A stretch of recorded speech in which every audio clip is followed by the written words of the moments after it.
What's up, everyone? Let's dive straight into the latest buzz surrounding the Philadelphia Eagles because there's a ton happening and it's getting real interesting. Rumors are heating up about the possibility of the Eagles going after cornerback Jaire Alexander, and if this move actually happens, we might be looking at one of the biggest defensive shifts in the NFL heading into the 2025 season. This would be the kind of addition that could shake up the entire secondary and send a message to the rest of the league that Philly isn't just looking to compete, they're out to dominate. So here's what went down. Earlier this week, the Green Bay Packers officially released Jaire Alexander. Now, this wasn't exactly a surprise move for those who are following the team closely. The Packers have been trying to trade him, especially around draft time. They were looking for the right value, something that could elevate their already young and promising roster, but no deal materialized. Once the trade attempt stalled, they approached Alexander to restructure his deal.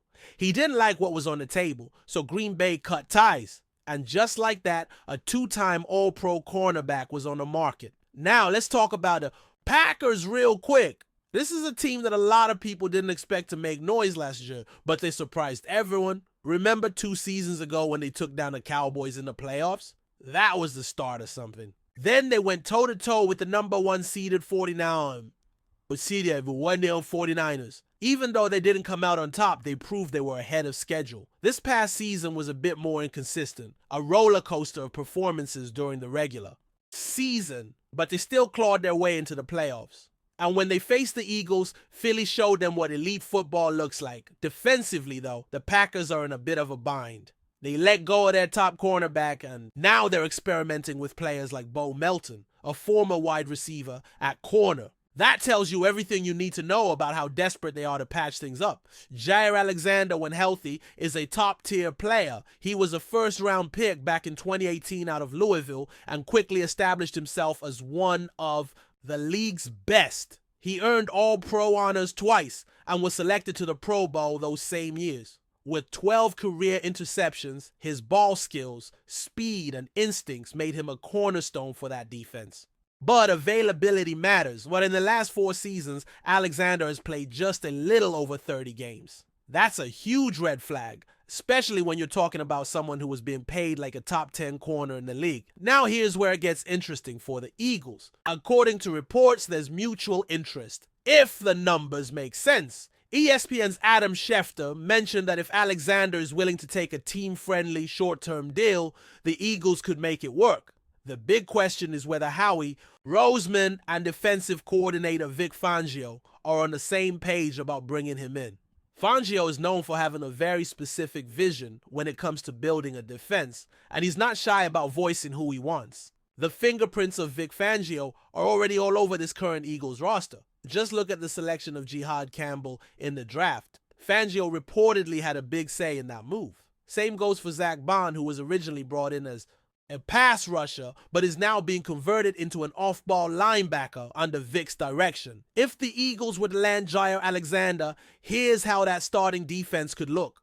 Cooper DeJean and Reed Blankenship at the safety spots, with Quenya Mitchell and Jaire Alexander as your boundary corners. That's scary good. If you're talking nickel packages, then maybe Sidney Brown or Andrew Makuba steps in alongside Reed at safety, with Avonte Maddox or someone like Kaylee Ringo, assuming they still believe in him, holding down the nickel role. But the potential signing of Alexander would suggest that the coaching staff might not be fully sold on Ringo just yet.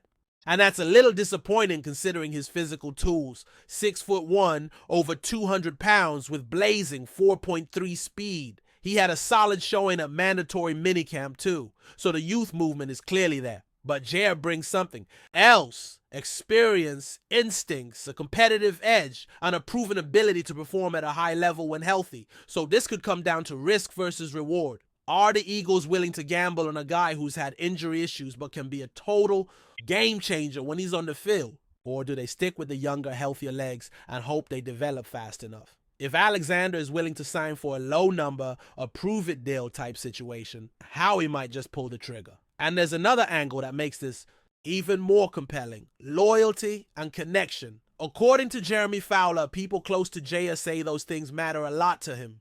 Guess who's coaching the defensive backs in Philly now? Christian Parker. That's right, the same coach who worked with Alexander in Green Bay during some of his best seasons, 2019 and 2020.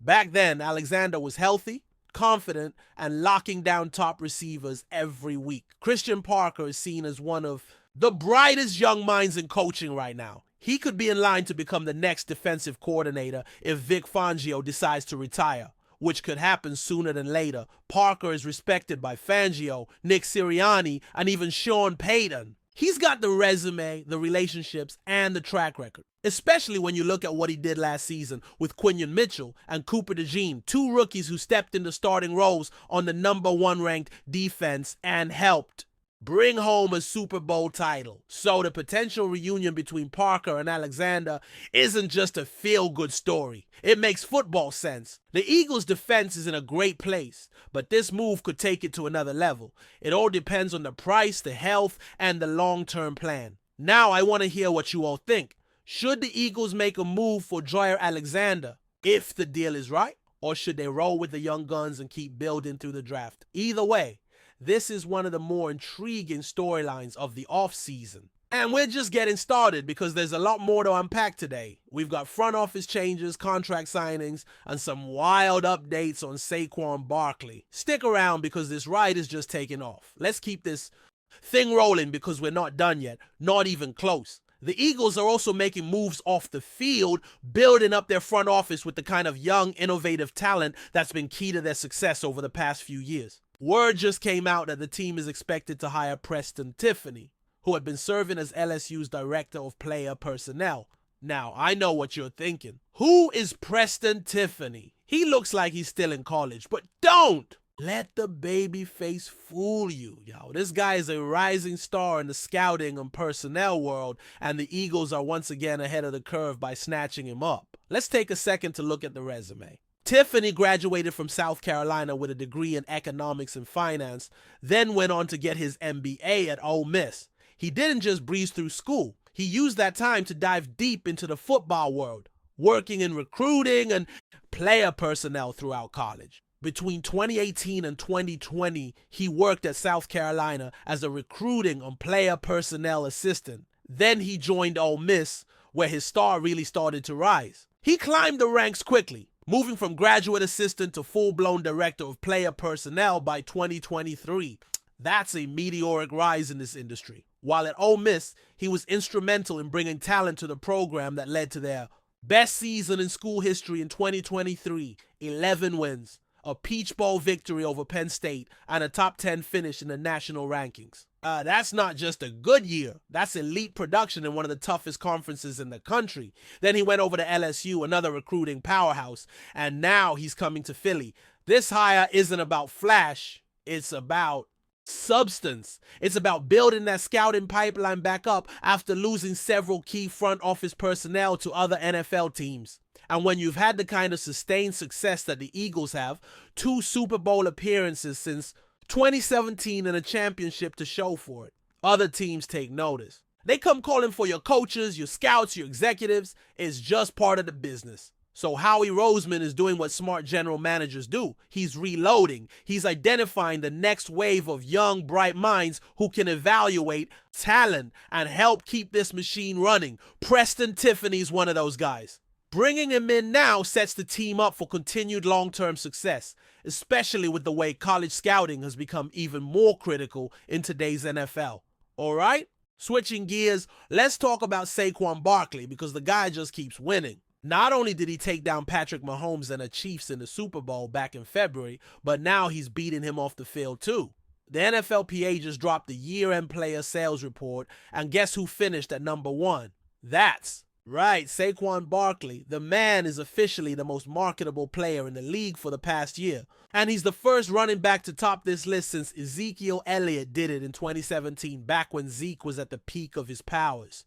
Before we continue, don't forget to subscribe to our channel and give this video a like. Your support helps us keep delivering the latest updates on our Philadelphia Eagles. And don't be shy. Share your thoughts on the news in the comments below.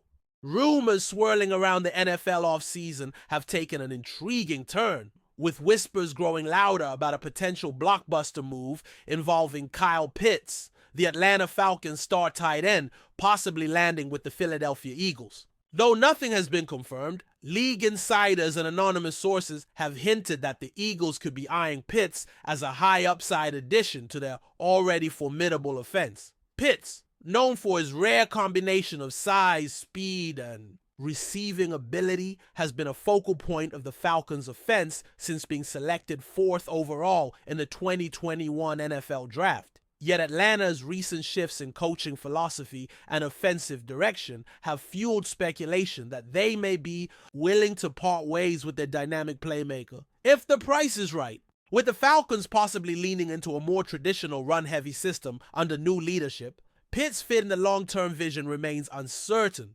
creating an opening that Philadelphia might be eager to exploit. The Eagles, on the other hand, have made no secret of their commitment to building around Jalen Hurts and maintaining one of the league's most dangerous offensive arsenals. Pairing Kyle Pitts with Dallas Goedert would not only give Philadelphia a terrifying 2 tight end set, but would also further unlock Hurts' ability to stretch the field and manipulate defensive coverages. It's a move that could elevate the Eagles' passing game into a new stratosphere should it materialize. Speculation has also surfaced around how such a trade could unfold. Some believe the Eagles might be willing to offer a future first-round pick, or a package involving multiple mid-round picks and a young player. The key question remains whether Atlanta sees Pitts as expendable in the pursuit of broader roster balance or still views him as a foundational talent. While official channels remain quiet, the buzz around this potential deal continues to grow.